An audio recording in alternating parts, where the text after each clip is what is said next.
We encourage you to hit the subscribe button right now so you can listen to more podcasts of Operation Truth. Ladies and gentlemen, we do want to hear from you, so we encourage you to email us directly at operationtruthofficial@gmail.com. I want you to know that your messages are likely to be heard, addressed, and listened to on air. Operation Truth, the show they don't want you to see. Now, here's your host, Lou. Hi, everyone. This is Lou Palumbo, and with me, as always, is my co-host, my colleague, my collaborator, Tom Fuentes, who I learn from every time I talk to this man. Ironically, he's quite a character. With us today, again, is Kevin Brockman. He's a former assistant director of the FBI. I'm going to let Kevin tell you a little bit more about his background in particular, because I think you'll find it rather interesting. We spoke last time we had Kevin on our podcast about this border issue, because he was one of 10 former senior executives of the FBI that were architects of a letter that was delivered to our Congress, among other entities in our government. So, Kevin, I want to thank you for joining us again. And I want to take you right into this discussion about the border, because I mentioned in the last podcast, as I've mentioned in other podcasts, I've been talking about this for almost 3 years. And I explained to people this indiscriminate access to our country without the ability to vet people was going to be a problem. All you've got to do is look at Chicago, cities in Maine, Vermont, Denver, Austin, Texas. Did I mention New York?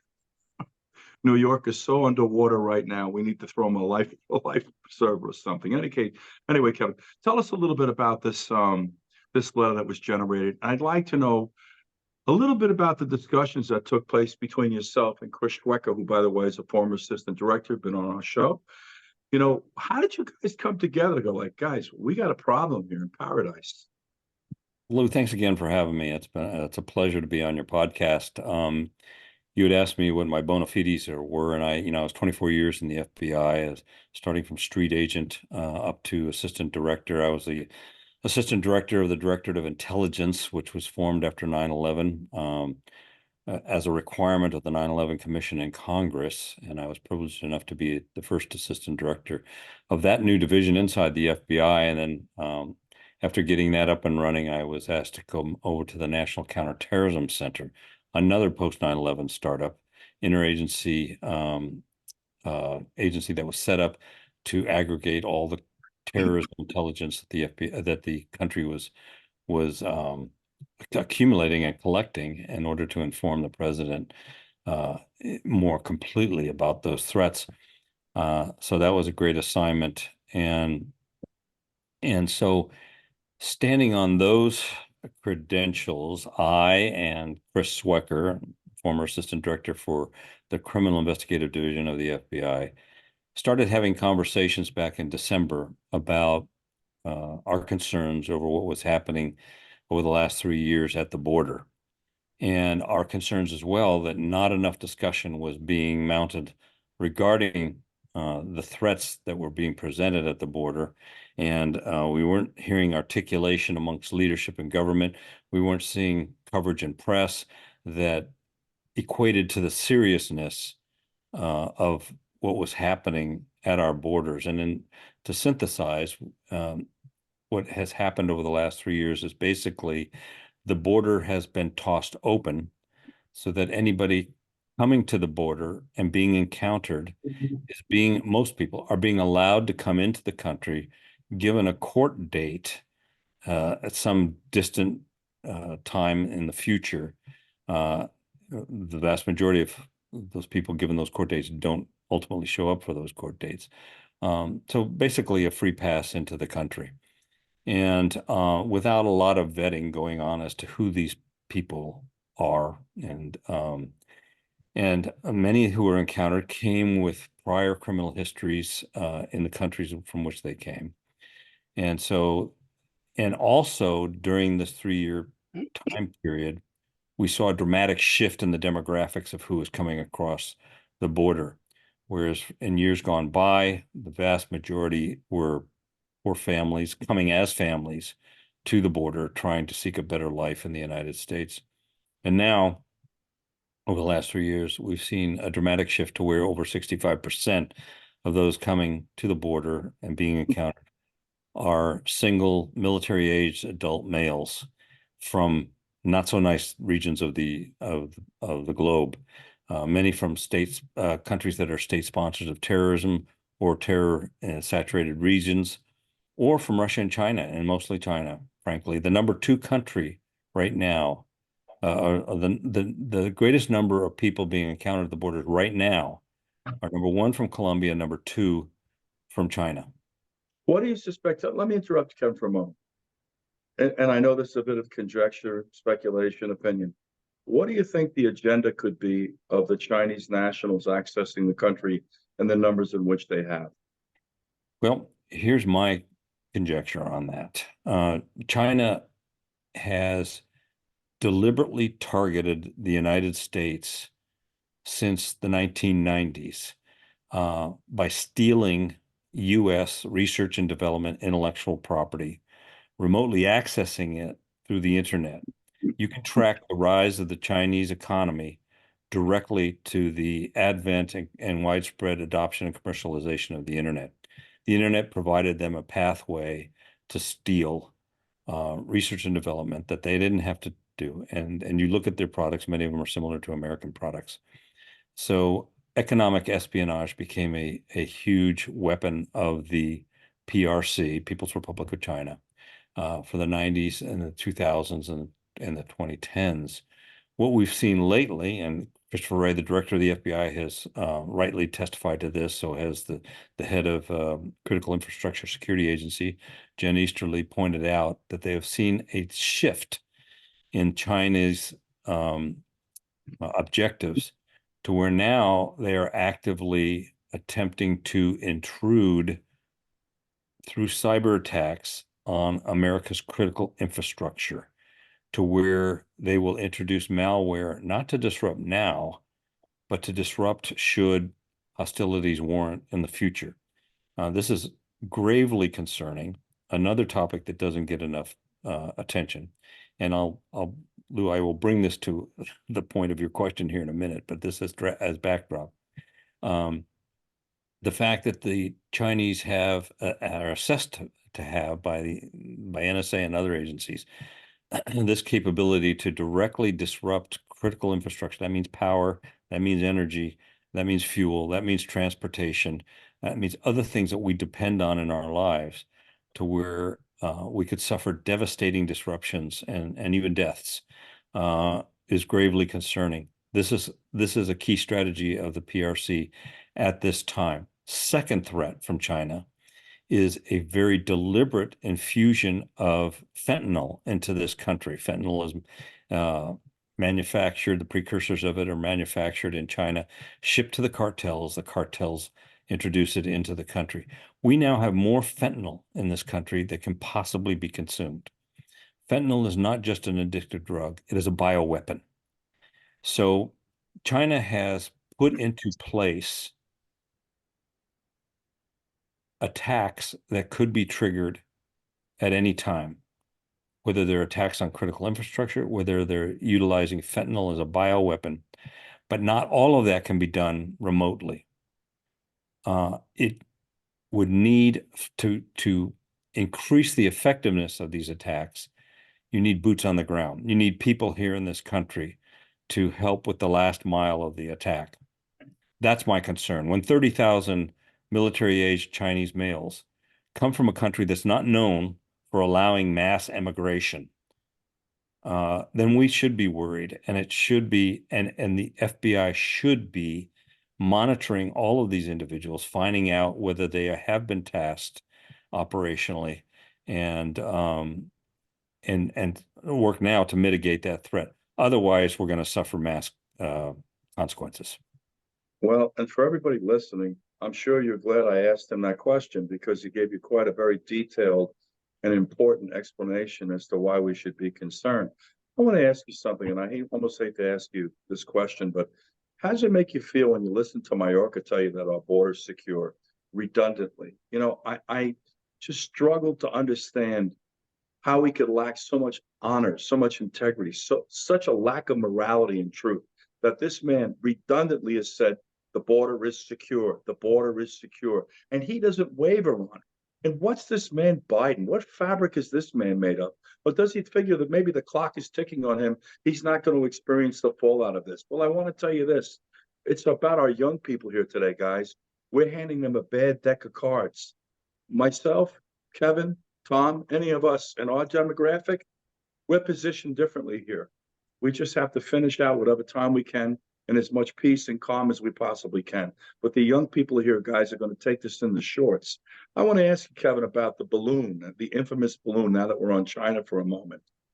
Give me some assessment or appraisal of what you think went on with that and why there was such hesitancy. And I heard the explanation from the government about not wanting to shoot it down until it hit South Carolina. But what's your take on that? Well, obviously it's concerning. Tom and I no longer have access to classified information. We don't know, and there could have been logical, intelligence-driven requirements to allow that balloon to intrude upon our space as much as it did. That I'll say that up front. However, it's gravely alarming that such surveillance platform, easily detectable, was allowed that kind of access. We don't know what was on that balloon. We don't know whether it carried a device that could have created an EMP or spread some type of biological weaponry into the atmosphere. We didn't know. As far as we know, we didn't know. And so the American people are rightly disturbed by what seemed to be inadequate response to a clear threat. But again, it kind of fits a pattern of a current government that is not providing adequately for the safety and security of the American people. And the vulnerabilities in our country have increased dramatically over the last 3 years. Tom? Yeah, I agree with that. The thing about, some of these things that are happening now based on China attempts to penetrate our airspace or people on the ground, these are not new ideas. China is taking a page from the U.S. playbook from years ago. I'll start with World War II. Japan launched balloons over the United States during World War II, toward the end in May of 45, where they had, the explosives on some of them and possibly chemicals and biological warfare systems on some of them. And what they did is their scientists told them, if you put a balloon up at a certain point, the jet stream will take it across, the North Pacific and across the airspace of Canada down into the United States, and we can put explosives or whatever. Now, one of those balloons actually landed in Oregon, and a reverend, his wife, and some kids were having a picnic out on the church grounds. And before he could yell at the kids to not go near that balloon, they did. It exploded, killing his wife, who was pregnant, killing a couple of the kids.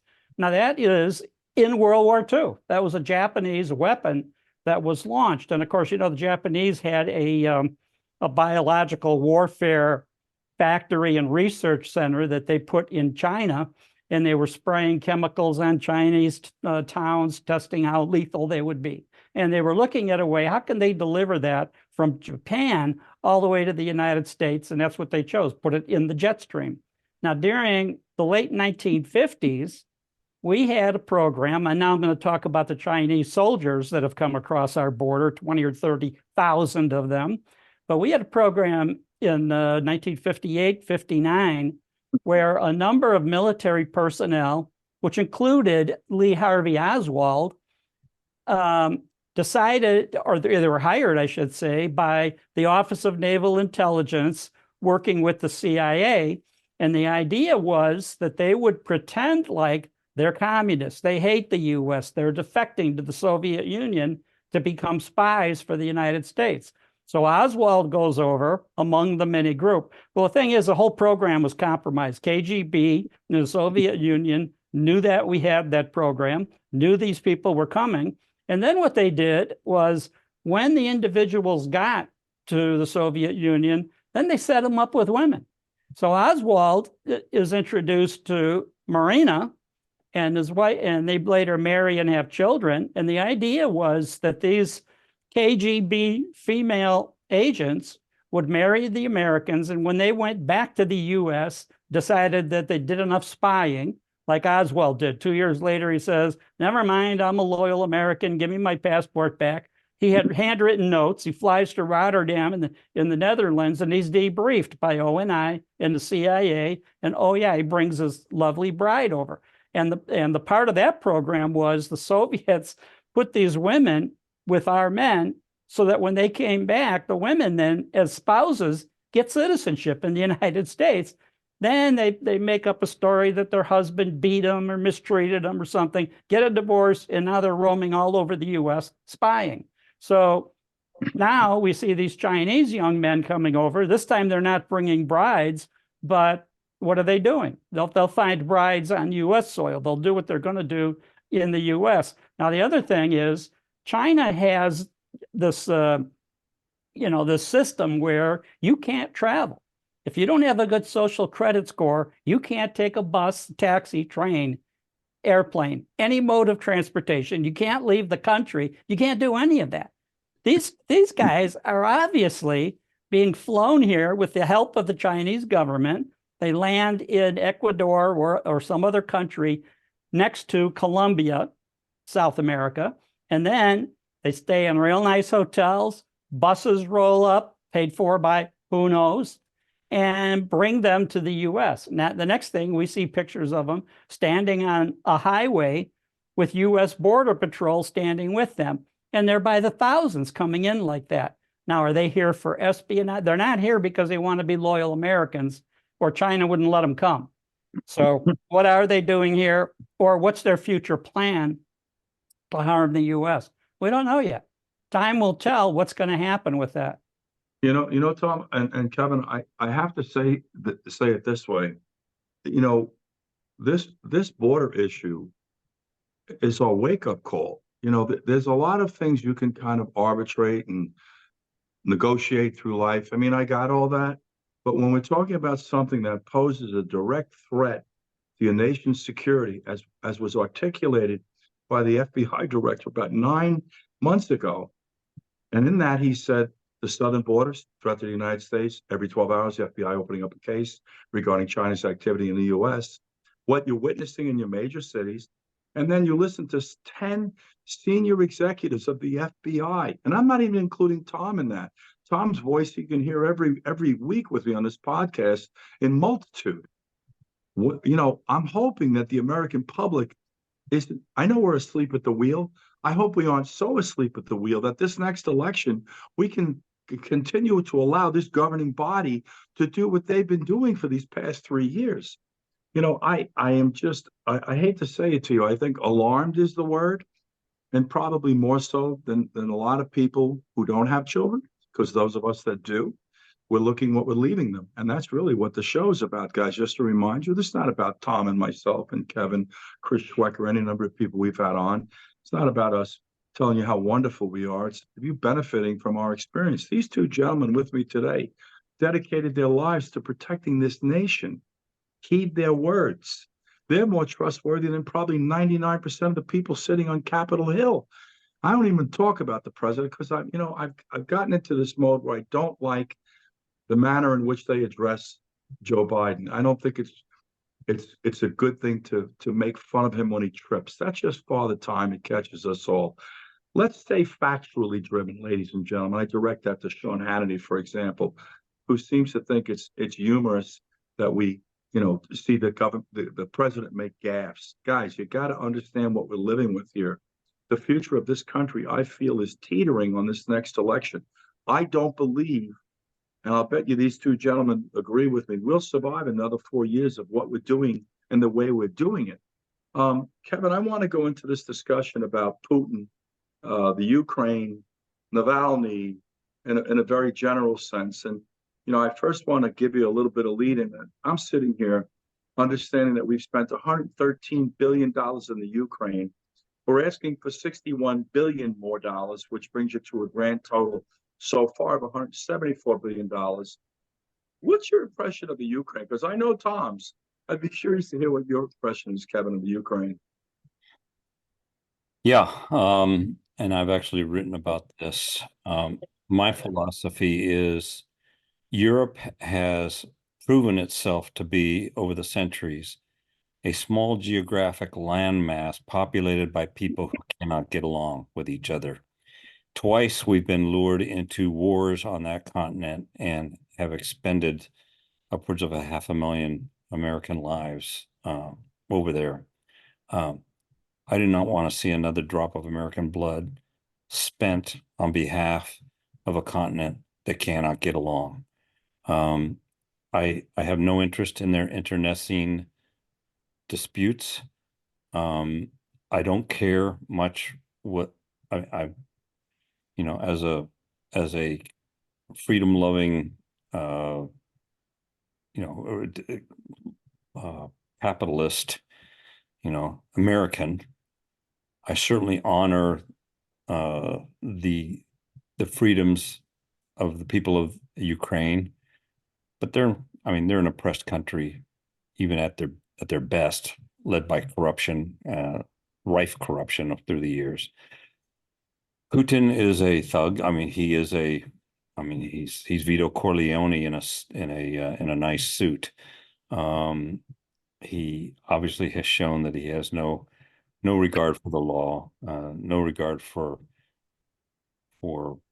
human ethics, as he eliminates opposition through violent means. The hundreds and billions of dollars that you pointed out that have been sent over there of our money is money that could have been spent on things that were more directly beneficial to the American people. That may strike some as being fairly callous, but that's my position on it.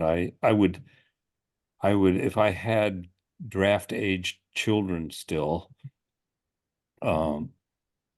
and Americans were being drafted into a war over there, I'd be vehemently protesting it. Yeah, what's interesting about this, Kevin, is the history of the Ukraine is what it is: corruption, riddled with corruption. I don't want to bump back into this man who poses as the president, but during his administration, in his omnipotent wisdom, he thought it would be okay that his son insinuate himself in any way, shape, or form into the Ukraine, no less than association with Burisma. I don't know what the American public, there's such a lack of morality in this government today. And I think that's the concept that applies. That is, it's overwhelmingly alarming. What is it going to take is the question. I do want to say one thing though, Kevin. You mentioned that Putin eliminated opposition through violence. I want to go back historically with our country.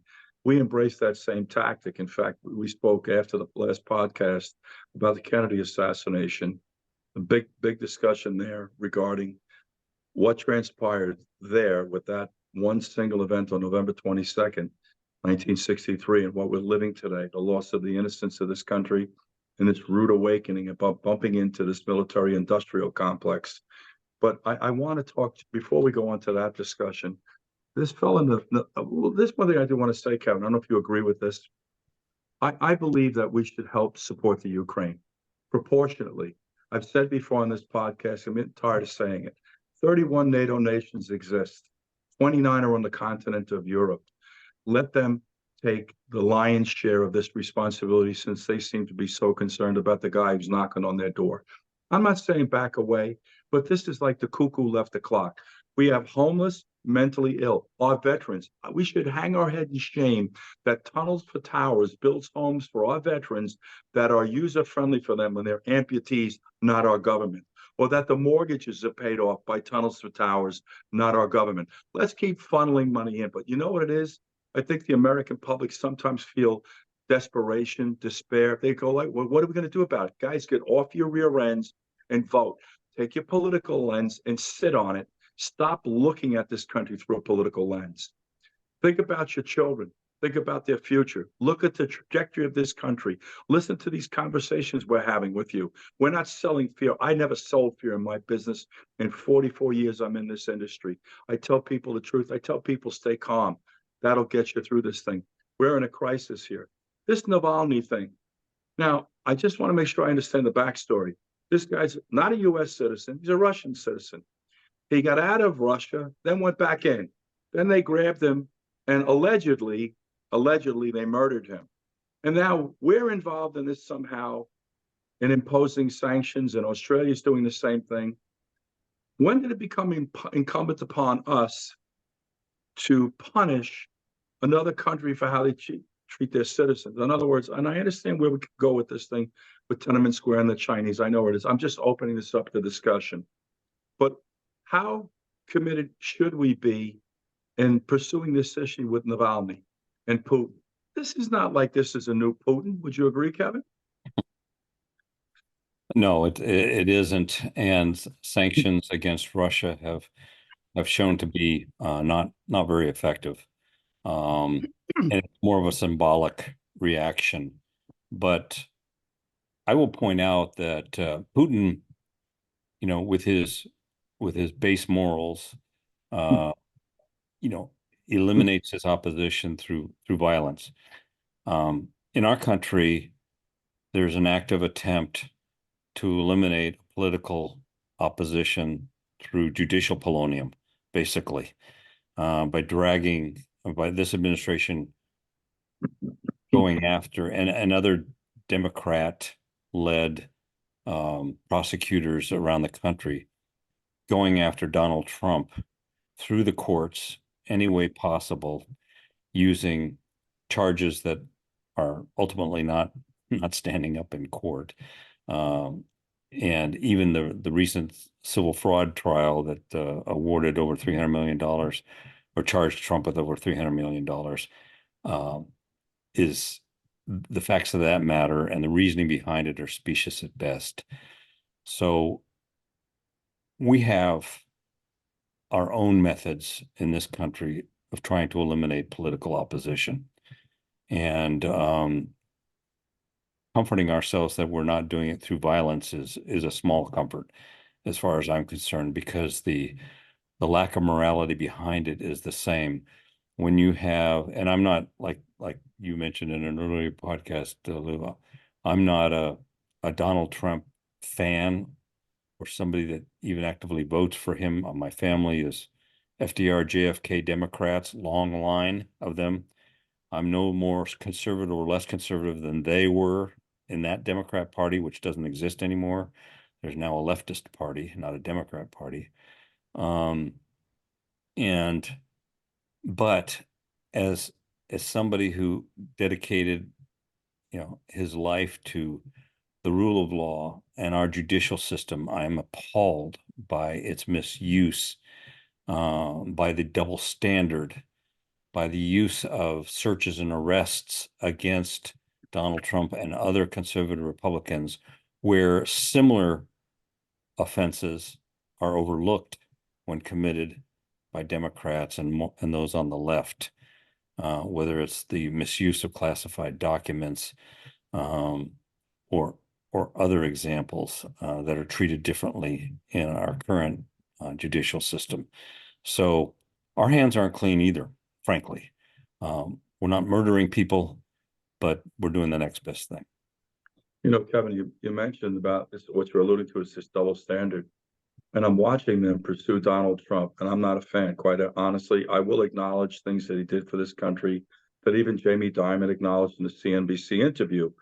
He did some good things for this country. This guy's an animal. Look, I'm a New Yorker. I don't make any bones about who I am. I'm not going to go in depth on that. It's hard to tell you're a New Yorker, Lou. Well, I try to mask it. Tom tells me all the time I got to wear a mask. But, the thing with Trump is that we have violent criminal repeat offenders in New York City, and we're worried about hush money You know, the cuckoo has completely left the clock in the city of New York as far as how dangerous the city is. They are intentionally lying and misrepresenting the volume of crimes being committed by migrants, and we're pursuing Donald Trump on a victimless crime. You know, I don't know where the end game is on this. It's not about being a Trump supporter. This could be anyone. They may be testing a new mechanism. You know, it's so interesting. You talked about John Kennedy, and I gather we were both little boys at the time. I'm Yeah. making an assumption. Yeah. And I went to 16 years of Catholic school with Irish Catholic nuns. Need I say more? Yeah. And we got a good dose of John Kennedy.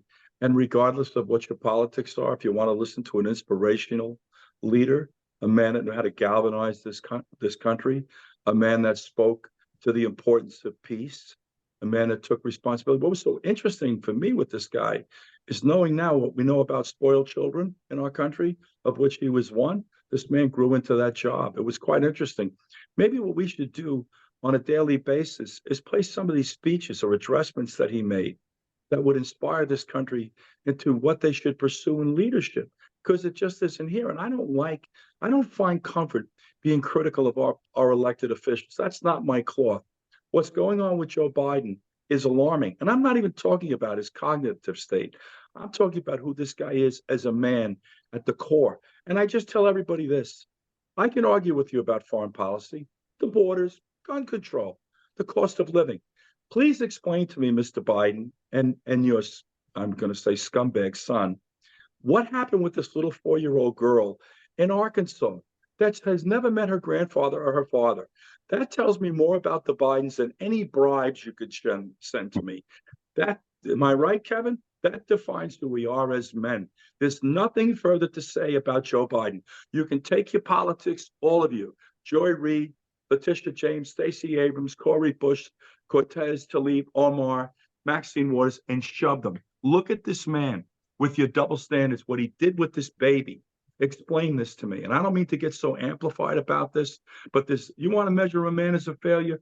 Fail your children.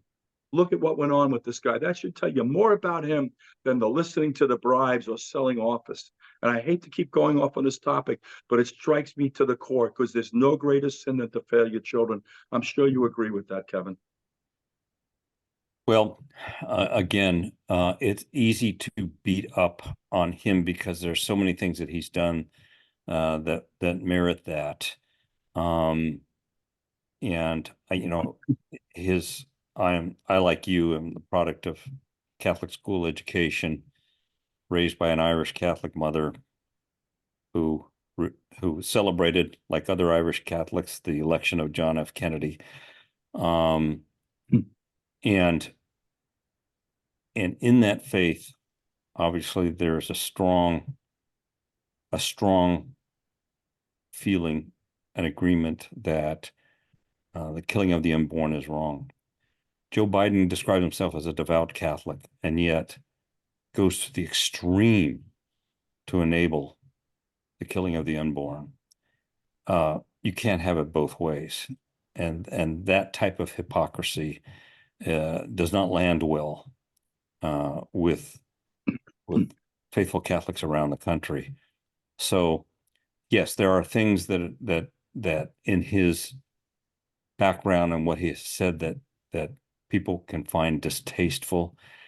You can look at his son and you can wonder, all right, while your father was vice president, why weren't you seeking consulting contracts with England or Australia or New Zealand or Canada? No, you sought them with China and the Ukraine and other Slavic countries, other countries around the world that are distasteful to American values. The reason why is because those countries were eager to gain access to you as a vice president's son in order to influence that vice president. So the distasteful practices of that family are jarring to many, many Americans.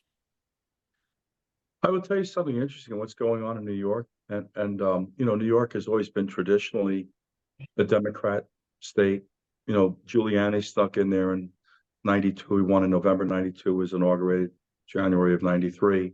and we rode the crest of that wave. We've looked at 2 administrations back to back that are Democrat, and I just asked the people in the city of New York, take a good look at the condition of your city. And I'm not inclined to politics. I'm inclined to truth. I don't care about politics. I care about the truth. It'll get you through anything. You just have the courage to bite into it.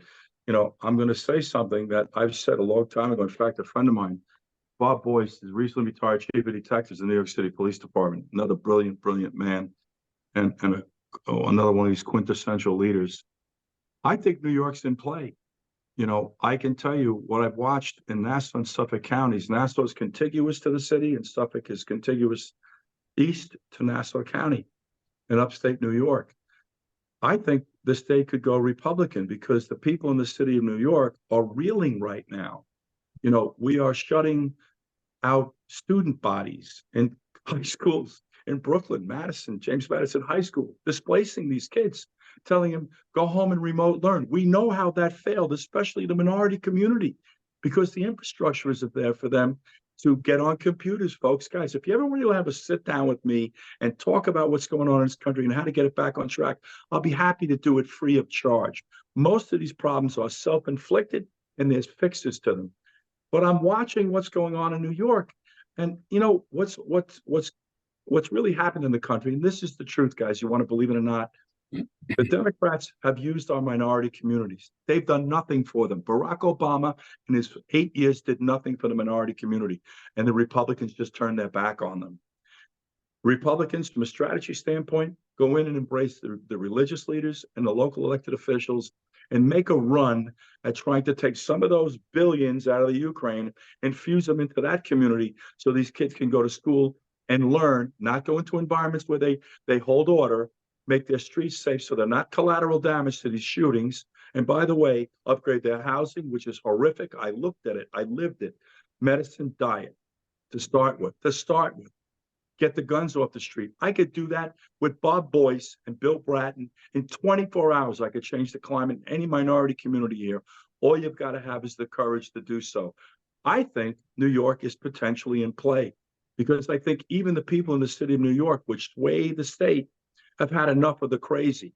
I don't want to continue to be leg. It's not fair to both of you guys to talk about our problems in New York and the fact I've been run out of my own home. You know, I'm born and raised there. I love that city. Everything it's done for me good. And I understand the animal that's made me. And I want to leave it right there. I want to go into this guy,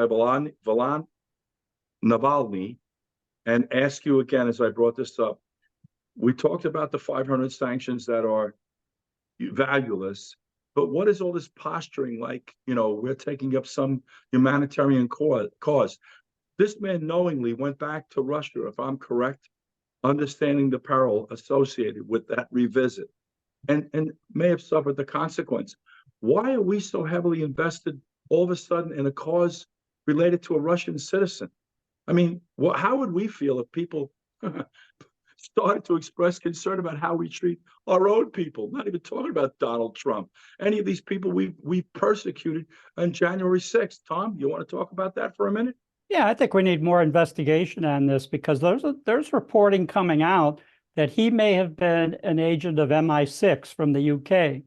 He may have been killed by them as a black flag operation because it would look so bad for Putin if he suddenly is not alive. So I think, you know, that could be propaganda, but it doesn't look like that's coming from Russia or from Putin. That looks like other reporting having to do with what Navalny's activities have been in Russia over the last couple of years, trying to work against Putin, trying to do other things, illegal operations that he was conducting, other accusations against him that Putin kept not pardoning, but just, you know, waiving his sentence multiple times. So this guy's no angel. We just don't know the whole story yet. And I think we need to hold off on who we accuse of killing him until we know.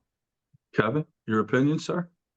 I don't know enough details about it, but it does open up a larger point that you alluded to, and that is there seems to be in this country a chorus that will start singing anytime there's an opportunity to stir up conflict, to stir up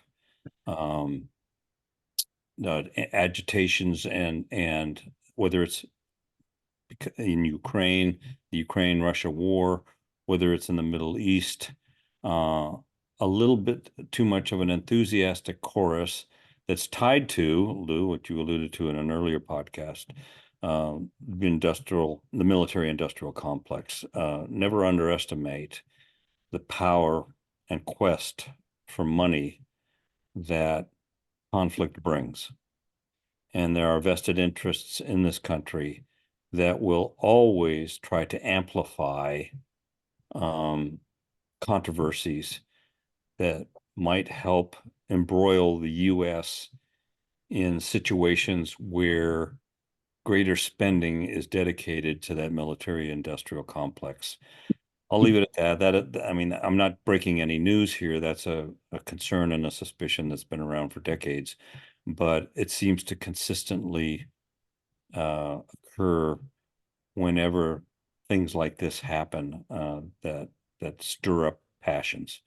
If I could add to that, Luke, not one word has been said by the president or the Secretary of State or any other U.S. official about Gonzalo Lira, a U.S. citizen put in jail in the Ukraine, reporting to his family that he was being tortured because he had made reports that were critical of Zelensky and the Ukraine government and the whole operation going there.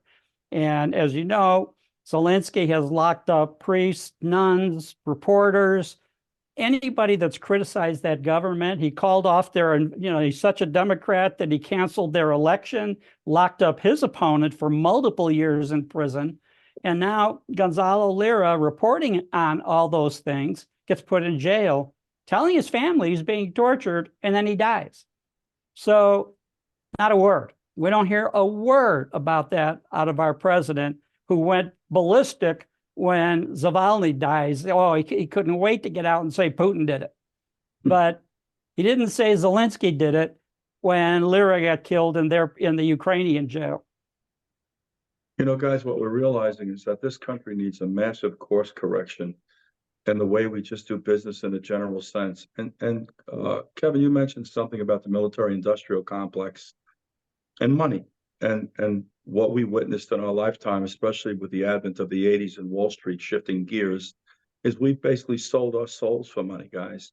And I'll tell you something interesting. I worked for billionaires. In fact, I worked for Leona Helmsley. I got along great with Mrs. Helmsley. She was worth $14 billion at the time of her death. I've never seen a Brinks truck follow a hearse. You know, try this out. You're selling out the future of our children and the future of this country as a whole.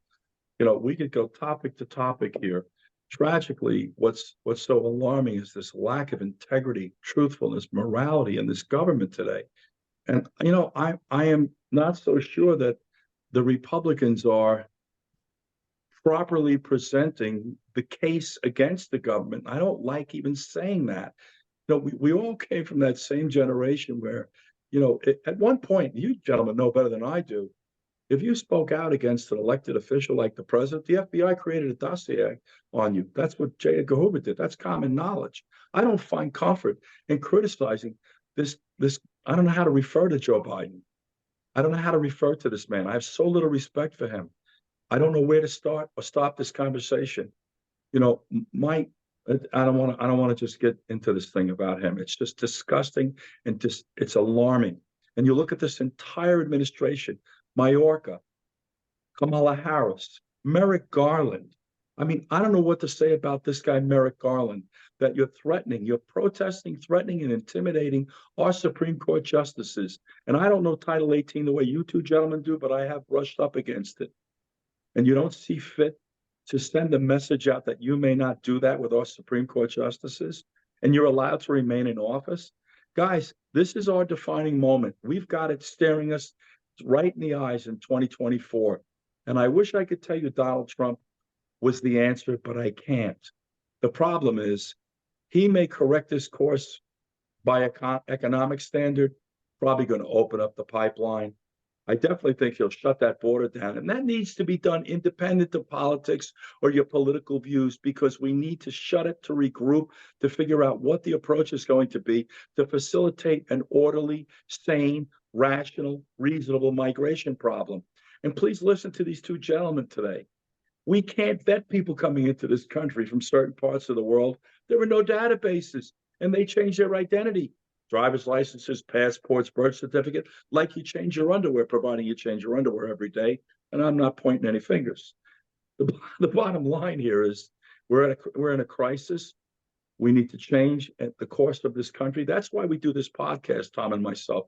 It's why we invite men like Kevin Brock and Chris Schwecker and any number of other individuals that can help facilitate a process to get us back on track. We're trying to get a larger platform. I rely on Brian Williams, who's as they say in organized crime, the capo de capo. He's the boss of bosses here to get us into this arena to where people can listen to something other than this garbage you listen to on Fox, MSNBC, CNN, and all of them that I can't tell if they're game show hosts or what they are. Are they entertainers? Because we have to stop entertaining the people in this country and start to give them some form of direction that's going to put this country back on track. I know Tom will argue this with me, but the conservative estimate of this population is about 360 million. For those of you who have heard me before, the population when John Kennedy was the president was 180 million. The year I was born, it's over 200 million since that year. We're having a hard time managing things knocking on our door. And these conversations about funding the Ukraine are just, you look at our people living in the streets. I've spoken about this, Kevin, about this big bipartisan bill that took place. I guess it was around October of 2022, unprecedented gun control, enhanced background checks. Where? That's my wheelhouse. Where? We're funding mental illness. Where? Funding the homeless. Where? Where did that, how did it ever manifest itself? And you know what? The American public just keeps taking it. And Tom and I have spoken about the complacency. I feel we're all distracted here. So at the end of the day, we're worried about our children, clothing them, feeding them, educating them to start with, putting them in safe environments, worrying about if they're going to go into a movie theater and be the victim of an active shooter, or a mall, or better yet, their educational institution. And ladies and gentlemen, so we know how sleeping you are at the wheel. We've eroded into a country that we have to have armed people like myself or Tom or Kevin or any number of us from the law enforcement community in the environment of your children so they can be safe to learn. And you just accept this garbage. You don't think there's something wrong here? There is, and we never tell you the truth about it. In any case, I want to give Kevin closing comment for today, and then you, Tom. Anything you want to air your laundry about, or something that we didn't speak about that you believe is important to speak of? No, I appreciate the opportunity to come on to your podcast. Congratulations on setting it up, and I hope it grows. I hope your influence, your voice gets out there. As you point out, we do live in perilous times right now, and I have lived half my life before the internet and half with the internet, and the distinctions between our country 60 years ago and today are stark. We are bitterly divided, and that is because politicians and the press have made us that way.